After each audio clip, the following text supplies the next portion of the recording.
But it seems to me that quite clear there are two areas of economics that are now under real question.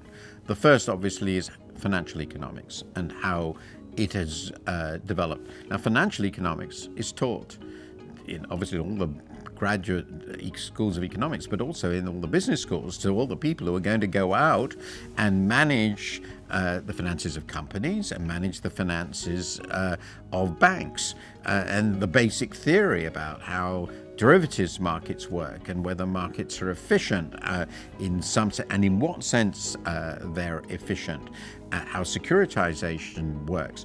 These are obviously going to have to be relooked at again, because this sort of meltdown changes, essentially we had a panic in the markets, changes people's views of how things should be valued and so forth. So there's a big problem for financial economics. I don't know how it's going to come through. The area I know a bit better is, I personally looked at more is macroeconomics, where I think the same applies.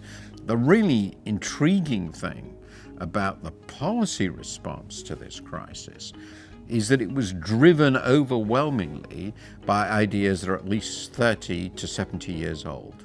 We went back to Keynes, who had been ignored in academic graduate programs for 30 years, with these huge fiscal programs everywhere. Now, that may be very controversial, but it's what happened.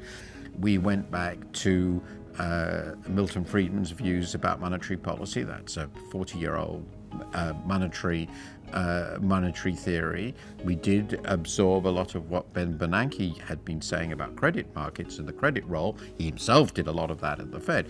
But that's all very old economics. The new economics, as it were, is the real business cycle, and basically the idea that the economy is most of the time in equilibrium.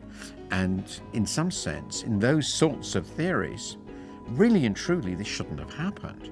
So they have a problem. Now, I have some idea about how they're going to try and solve this, but it's true that when we really got into this mess, the policymakers paid no attention to contemporary macroeconomics. It was as if it didn't exist, almost. I'm exaggerating. So these people are going to have to go back. I mean, because it's really rather problematic to be teaching. It's like doctors learning in a university course, a whole set of theories about what they should do in medicine, and then when they actually start practicing, they're told to forget it all. This is not really workable, because, as I have always believed, in the end, economics is a practical discipline. It's an applied discipline. We do it because we want to solve problems. And if we don't use these tools, then there's something wrong with these tools.